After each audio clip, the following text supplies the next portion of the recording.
Hello everyone, video start करने से पहले छोटा सा इंस्ट्रक्शन। एसएससी जेईई के लिए बेस्ट बुक्स और टेस्ट सीरीज का लिंक मैंने डिस्क्रिप्शन में डाला हुआ है, उसे देखना ना भूलें। Now let's start the video. अब देखो, अब हम कौन सा पॉइंट डिस्कस करते हैं। अब हम डिस्कस करते हैं कि आपका रेसिस्टेंसेस इन डायोड, ठीक है, रेसिस्टेंसेस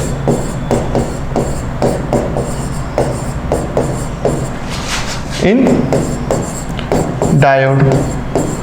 तो पीएन जंक्शन डायोड में आपको कितने प्रकार के रेसिस्टेंस होते हैं वो हम डिस्कस करने वाले हैं। तो दो प्रकार के रेसिस्टेंस होते हैं, एक होता है डीसी और स्टैटिक रेसिस्टेंस, ठीक है। तो फर्स्ट इज डीसी और static resistance, second is AC और डायनेमिक रेसिस्टेंस, ठीक है। तो ये दोनों के बारे में हम डिटेल में चलो वन बाय वन डिस्कस करते हैं, क्लियर। चलो, तो फर्स्ट है हमारा डीसी और स्टैटिक रेसिस्टेंस। तो देखो, फर्स्ट मैं लिख रहा हूं यहां पे डीसी और स्टैटिक रेसिस्टेंस,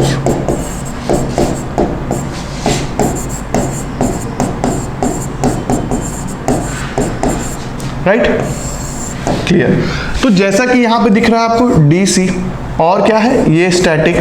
तो डीसी और स्टैटिक हमारा ये सिग्निफाई कर रहा है कि ये जो रेसिस्टेंस होगा डायोड का, ये जो रेसिस्टेंस होगा डायोड का, वो सिर्फ और सिर्फ डीसी सप्लाई के केस में ही होगा, right. Only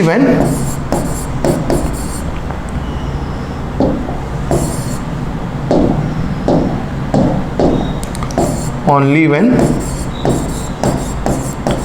DC supply is given. तो जब आप डीसी सप्लाई करोगे तब जाकर आपको डायोड डीसी और स्टैटिक रेसिस्टेंस देखने को मिलेगा, जो कि हम आरडी से डिनोट करते हैं, राइट। तो देखो, होता क्या है कि आपका जो फॉरवर्ड कंडक्शन टाइम होता है, ठीक है, जब आपका डायोड फॉरवर्ड बायस कंडीशन में होता है, फॉरवर्ड बायस कंडीशन में हमने आईवी कैरेक्टरिस्टिक्स देखा है कि जो कि इस प्रकार से कुछ होता है, राइट, इस प्रकार से कुछ होता है। अब ये डायोड करंट हो गया, ये डायोड वोल्टेज हो गया, राइट, फॉरवर्ड कंडक्शन पीरियड में या फॉरवर्ड बाइसिंग में। तो जब आप डीसी सप्लाई दोगे, देखो जैसा नाम है डीसी और स्टैटिक, जो बदल नहीं रहा है वही तो स्टैटिक है। तो स्टैटिक क्या है, डीसी है, राइट। तो जब भी डीसी सप्लाई दोगे तो आपको डीसी रेसिस्टेंस या स्टैटिक रेसिस्टेंस देखने को मिलेगा।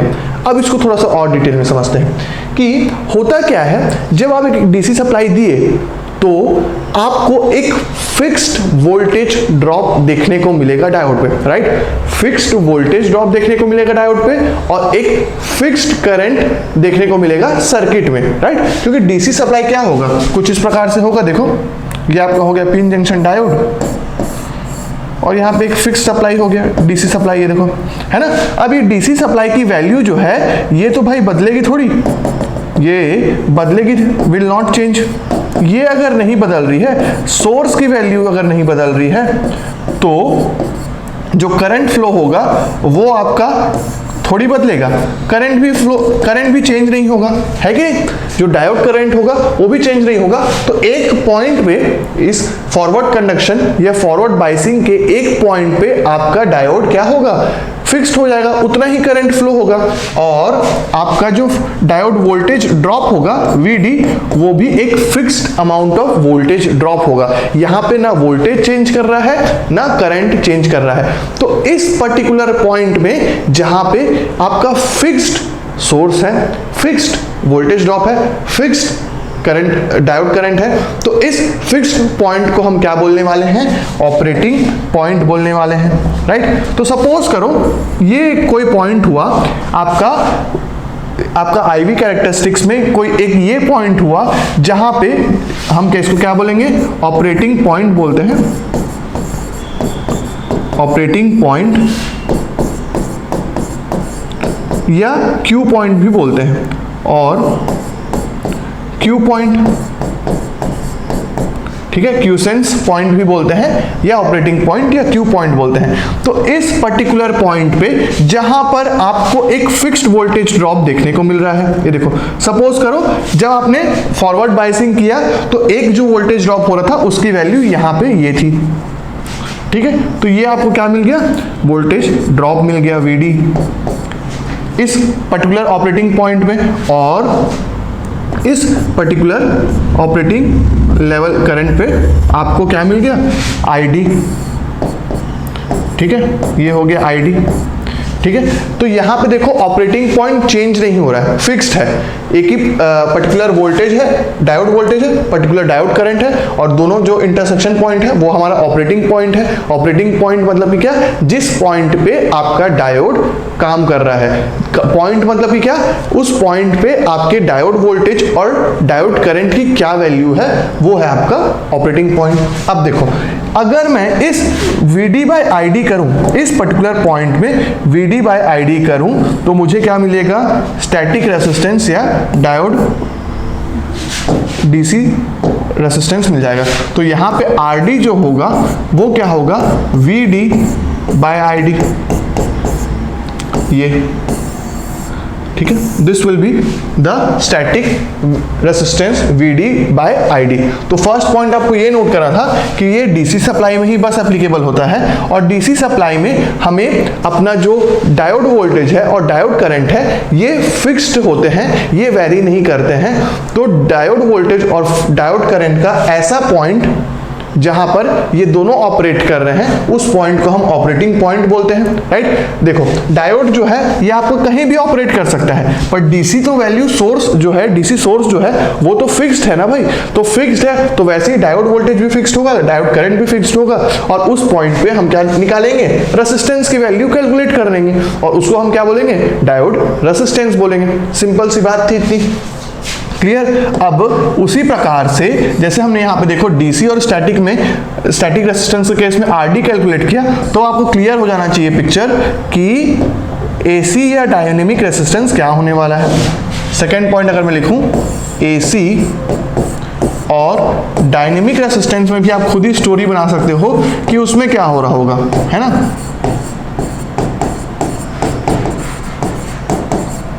ये क्या हो गया, RAC, ठीक है। तो यहां पे जैसे कि AC लिखा हुआ है, तो ये कब निकाला जाएगा, डायनेमिक मतलब कि चेंज, जो स्टैटिक मतलब जो स्थिर है, डायनेमिक मतलब जो चेंज हो रहा है। चेंज कौन होता है, AC चेंज अपनी वैल्यूज को चेंज करता है। तो इस जब हम when we give AC supply, जब हम AC सप्लाई देंगे तो उस केस में जो रेसिस्टेंस हमको देखने को मिलेगा वो हमें AC रेसिस्टेंस मिलेगा, है ना। When we give AC supply then AC resistance is calculated, right. अब देखो AC सप्लाई गिवन है ना, AC सप्लाई गिवन है, मतलब कि सपोज करो ये आपका डायोड चेंज होते आ रहा है वैल्यूज, है ना। तो उस जब आपका सोर्स वोल्टेज है, जो सोर्स वोल्टेज है उसकी वैल्यू चेंज हो रही है, उसकी वैल्यू चेंज हो रही है, इसका मतलब कि क्या, आपका जो डायोड होगा उसके अक्रॉस भी तो वोल्टेज चेंज होते जाएगा ना भाई।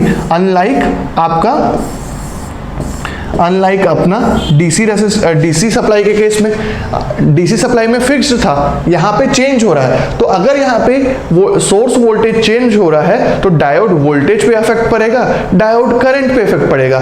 तो इससे क्या होगा कि अब आपका जो डायोड वोल्टेज है वो फिक्स्ड नहीं है। यहाँ पे मैं लिख देता हूँ सोर्स वोल्टेज इज वेरिंग, ये वेरी कर रहा है, तो आपका डायोड वोल्टेज भी वेरी कर रहा है, और डायोड वोल्टेज वेरी कर रहा है तो मैं ये भी बोल सकता हूँ कि डायोड करंट भी वेरी कर रहा है।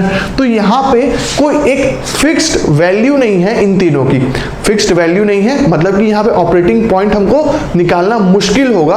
क्यों, क्योंकि डायोड आपका जो ऑपरेटिंग पॉइंट होगा, जो आपका ऑपरेटिंग पॉइंट होगा in case of AC supply, वो आपका कुछ इस प्रकार से होगा कि यहां पे अगर मैं लिखता हूं, ये देखो, तो ये जो ऑपरेटिंग पॉइंट होगा ना, वो ये ऑपरेटिंग पॉइंट आपको कभी ऊपर जाएगा कभी नीचे आएगा। तो ये operating point up and down होते रहेगा, अप एंड डाउन होते रहेगा, ठीक है। कोई फिक्स्ड वैल्यू पे नहीं स्थिर रुकेगा, इसकी ऑपरेटिंग पॉइंट की वैल्यू चेंज होते जाएगी, क्योंकि हमारा सोर्स वोल्टेज वेरी कर रहा है, डायोड वोल्टेज वेरी कर रहा है, डायोड करंट वेरी कर रहा है, ठीक है। तो इसके कारण हमको कोई फिक्स्ड ऑपरेटिंग पॉइंट मिल ही नहीं पा रहा है, और ऑपरेटिंग पॉइंट अगर नहीं मिल पा रहा है तो यहाँ पे रेसिस्टेंस निकालना मुश्किल हो जाता है। तो अब हम एसी रेसिस्टेंस कैसे कैलकुलेट करेंगे? तब उसके लिए हमें क्या करना पड़ेगा, उसके लिए हम क्या करते हैं, जैसा कि मैंने आपको बोला कि operating point will not be fixed, एक फिक्स्ड ऑपरेटिंग पॉइंट नहीं मिल रहा है। अभी भी किसी लोगों को ऑपरेटिंग पॉइंट में डाउट हो रहा है, तो उनके लिए मैं एग्जांपल दे देता हूं एक और, चलो, कि ऑपरेटिंग पॉइंट क्या होता है। सपोज करो हमारी क्लास चल रही है, ठीक है, सपोज करो, हाँ, सपोज करो अभी हमारी क्लास चल रही है। अब मैं अपनी एनर्जी से पढ़ा रहा हूँ, आप सपोज करो आप एनर्जी से सुन रहे हो। एक टाइम ऐसा आएगा जिसमें जो मैं आपको पढ़ाना चाह रहा हूँ वो आपको बहुत अच्छी तरीके से समझ में आने लग जाएगा कि हाँ यार ये तो मेरे को पूरा समझ में आ गया, अच्छा हाँ। और आप क्या करोगे, आप आगे के आने वाले जो लेक्चर्स हैं उसको भी आप कैच करना स्टार्ट कर दोगे कि हाँ यार अब आगे ये पढ़ाएंगे, इस तरीके से हमारा चेन बनते जा रहा है, इस तरीके से कड़ी जुड़ रही है सारी, आपको सब कुछ समझ आने लग जाएगा। मतलब कि आपका और मेरा ट्यूनिंग अच्छा हो जाएगा। तो जब हमारा ये जो ट्यूनिंग होगा और आपको सारी चीजें समझ में आने लग जाएगी, वो आपका क्या होगा, एक अच्छा ऑपरेटिंग पॉइंट होगा, है ना। और वैसे ही ऐसा हो सकता है कि सपोज करो मैं एनर्जी से नहीं पढ़ा रहा हूँ, थक गया हूँ मैं खुद, और आप भी सपोज करो थके हुए हो, या फिर कुछ अपना ध्यान आपका मोबाइल चला रहे हो या डिस्ट्रैक्टेड हो, तो उस केस में जो मैं पढ़ा रहा हूँ वो अच्छे से कन्वे नहीं हो रहा है और आप समझ भी नहीं पा रहे हो, तो आप इस दौरान भी लेक्चर हमारी जरूर चल रही है, लेक्चर तो कंटिन्यू हो रहा है, पर क्या आपको मैं अच्छे से कन्वे कर पा रहा हूं? नहीं, आपका भी ध्यान कहीं और है, आप भी डिस्ट्रैक्टेड हो, तो आप भी सुन रहे हो, बस एक कान से निकालते जा रहे हो, पर आपको कुछ समझ नहीं आ रहा है। तो इसमें आप भले ही हमारा लेक्चर चल रहा है पर यहाँ पे ऑपरेटिंग जरूर हो रहा है, पर ये जो ऑपरेटिंग पॉइंट है ये अच्छा नहीं है। तो वैसे ही हम क्या करते हैं, आपका जो एनर्जी लेवल है, मान लो कि आपका सुनने का जो एनर्जी लेवल था, कभी आपका अच्छा था फिर बुरा हो गया, फिर आपका अच्छा था फिर बुरा हो गया, फिर अच्छा हुआ फिर बुरा हो गया। तो इस प्रकार से आपका जो अटेंशन है इस लेक्चर को सुनने के दौरान, आपका अटेंशन हर तरीके से वेरी कर रहा है, और वैसे ही मेरी एनर्जी भी वेरी कर रही है, राइट। तो हम कोई समझौता करके ऐसा पॉइंट ढूंढते हैं जहां पर मैं भी थोड़ी मेहनत करता हूं और अपनी एनर्जी को बढ़ाता हूं, और आपको आराम से स्लो पढ़ाता हूं, ताकि आपको हर एक पॉइंट कन्वे हो और आप भी मुंह धोकर अच्छे से आराम से बैठें कि पूरे नोट्स को मेंटेन करें और सुनने की पूरी कोशिश करें। तो ये जो हमारा ऑपरेटिंग पॉइंट होगा लेक्चर का, वो बेस्ट ऑपरेटिंग पॉइंट होगा। सेम उसी प्रकार से डायोड के केस में भी होता है भाई, कि डायोड जो है वो हर पॉइंट पे वर्क कर सकता है। डायोड जो था आपका यहाँ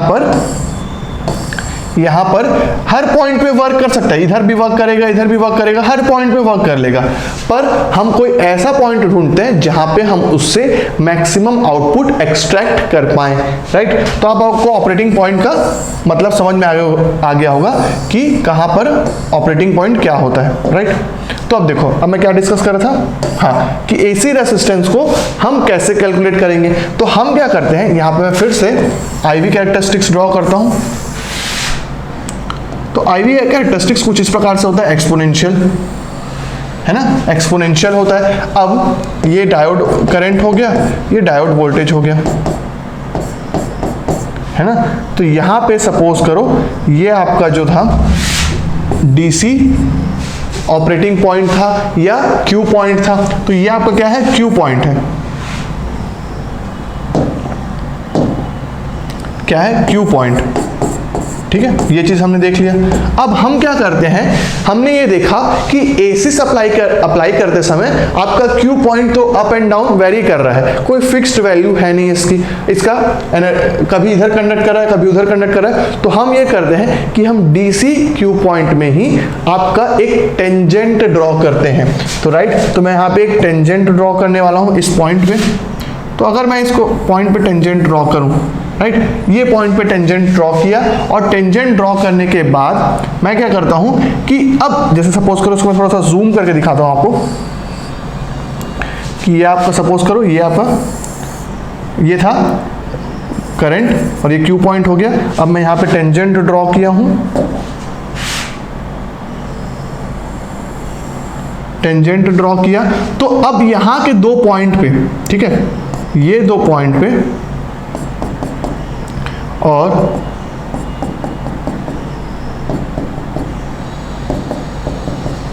ये 2 पॉइंट पे, तो इन दोनों पॉइंट पे, ये पॉइंट और ये पॉइंट पे क्या हो रहा है, एक करंट की वैल्यू यहाँ पे मिलेगी, एक करंट की वैल्यू यहाँ पे मिलेगी, यहाँ पे क्या मिलेगा, वोल्टेज की वैल्यू मिलेगा, यहाँ पे भी डायोड वोल्टेज का वैल्यू मिलेगा।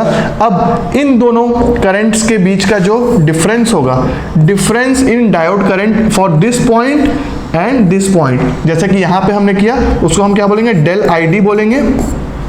और इस पॉइंट और इस पॉइंट के बीच का जो डिफरेंस होगा उसको डेल VD बोलेंगे, जो डायोड का वोल्टेजेस का डिफरेंस है। तो वैसे ही यहां पर हमारा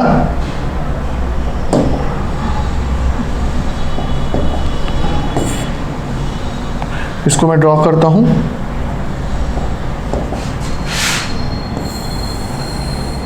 ये तो ये कुछ इस प्रकार से आएगा। ये पॉइंट हमारा, एक पॉइंट ये टेंजेंट से, ठीक है, ये पॉइंट और ये पॉइंट, और यहाँ पे अगर जो डिफरेंस है, यहाँ पे भी इसको भी मैं एक्सटेंड करता हूँ,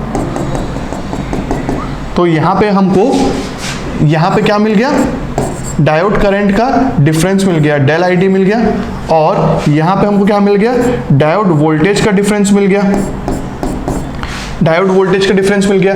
अब अगर हम इस डायोड वोल्टेज और डायोड करंट के डिफरेंस को अगर हम इक्वेट करें तो क्या हो जाएगा, RAC जो होगा वो del VD upon del ID होगा, या तो फिर मैं क्या लिख सकता हूँ, V2 minus V1 change in upon I2 minus I1, change in diode current upon change